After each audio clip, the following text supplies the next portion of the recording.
Baik Bapak Ibu Saudara, hari ini kita akan bersama-sama menikmati kebenaran firman Tuhan. Masih di tahun pemurnian, saya beri judul khotbah saya pada hari ini adalah di ujung penantian. Ada dua hal yang Yesus sampaikan ketika dia mau naik ke surga untuk mereka menantikan sesuatu. Yang pertama adalah mereka harus tidak boleh meninggalkan Yerusalem. Mereka harus tetap berkumpul di Yerusalem. Ada janji bahwa mereka akan menerima Roh Kudus yang akan diutus. Dan yang kedua, ketika malaikat itu melihat mereka menengadah ke langit, melihat Yesus yang naik, malaikat itu mengingatkan bahwa Yesus yang mereka lihat naik itu akan datang kembali. Jadi dua hal ini akan terjadi, bahwa Roh Kudus akan dicurahkan, dan yang kedua, Yesus pasti datang kembali. Di ujung penantian menunggu Roh Kudus dicurahkan, di ujung penantian menanti-nantikan kedatangan Tuhan pada kali yang kedua, percayalah ada sesuatu, ada berkat di balik setiap penantian. Nah, bagaimana sikap kita dalam menantikan Tuhan itu? Yang pertama, kita harus percaya sungguh kepada Tuhan. Jadi orang yang berkata bahwa dia percaya sungguh kepada Tuhan Yesus, maka dia akan taat terhadap apa yang Tuhan perintahkan. Kehidupan kita, orang-orang yang mengaku sebagai orang yang percaya kepada Tuhan hari-hari ini, Tuhan mau lihat ada ketaatan yang sungguh sebagai respon percaya kita kepadanya.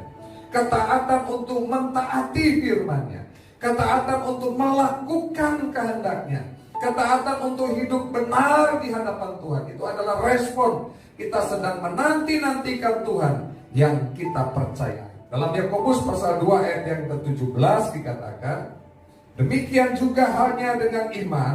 Jika iman itu tidak disertai perbuatan, maka iman itu pada hakikatnya adalah mati.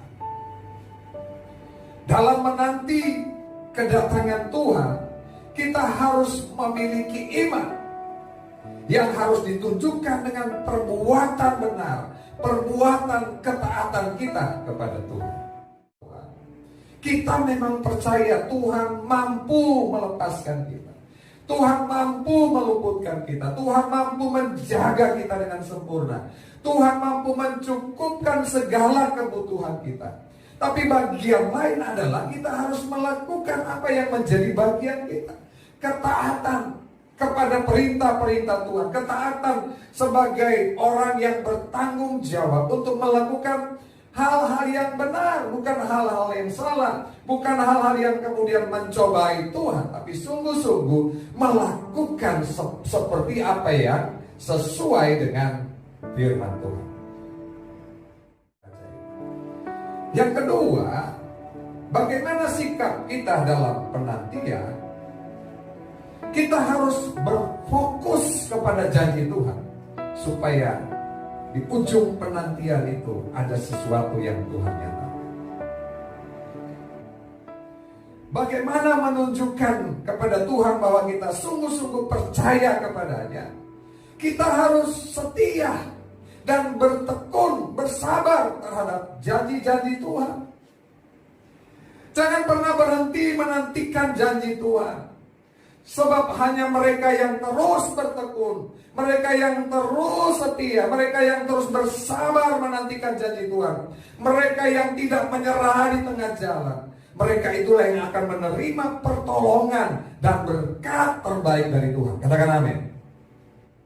Memang masa penantian tidaklah menyenangkan untuk dilalui.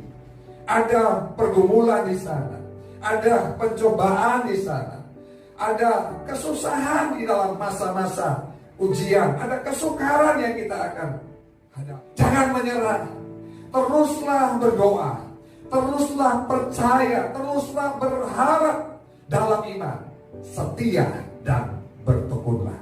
Yang setuju katakan amin.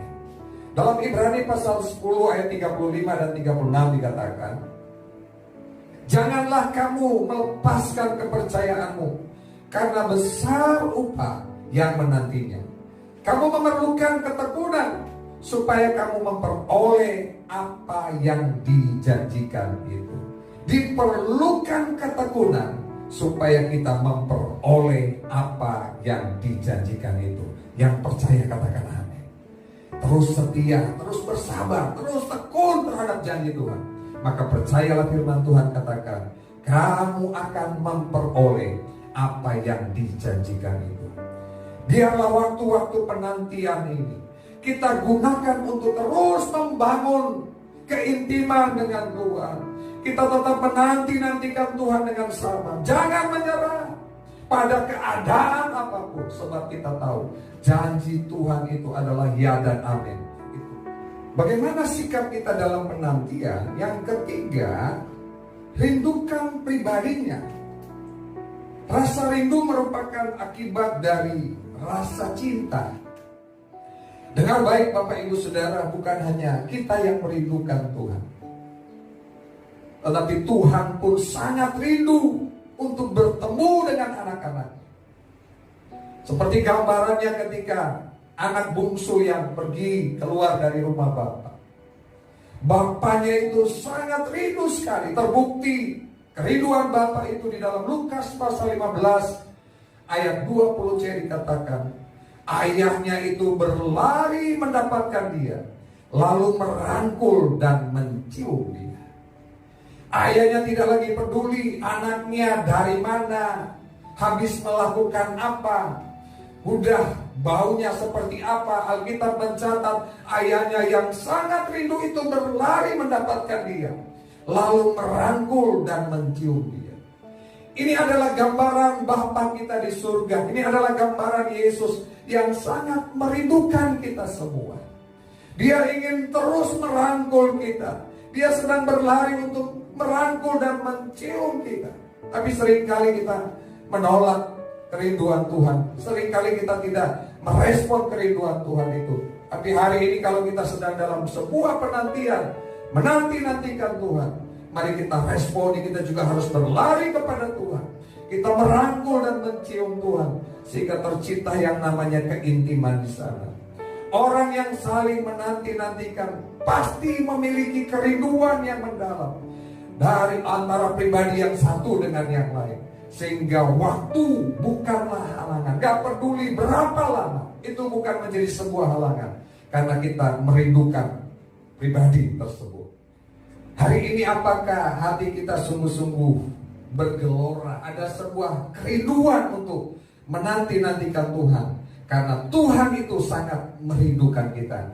Dalam Yohanes 14 ayat yang ketiga, Yesus berkata, Aku akan datang kembali dan membawa kamu ke tempatku, supaya di tempat di mana aku berada, kamu pun berada.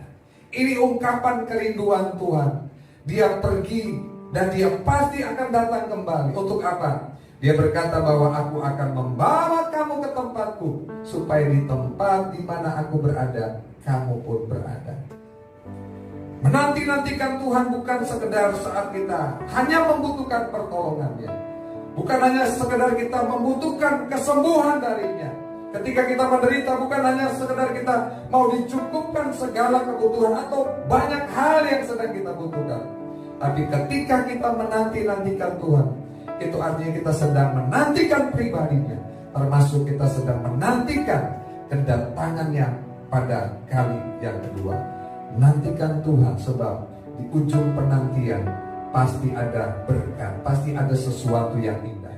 Tapi hari ini biar kita punya sikap yang benar dalam penantian itu. Yang pertama tadi, kita percaya sungguh kepada Tuhan yang sudah berjanji itu, sehingga membuat kita tetap berada dalam situasi yang tetap taat kepada Tuhan, terhadap perintah-perintah Tuhan. Yang kedua, kita berfokus pada janji Tuhan, sehingga kita terus bersabar, bertekun dalam menanti janji Tuhan. Dan yang ketiga, kita terus merindukan pribadinya, mencintai pribadinya, sehingga waktu bukan menjadi halangan untuk kita tetap menantikan Tuhan. Tuhan memberkati kita.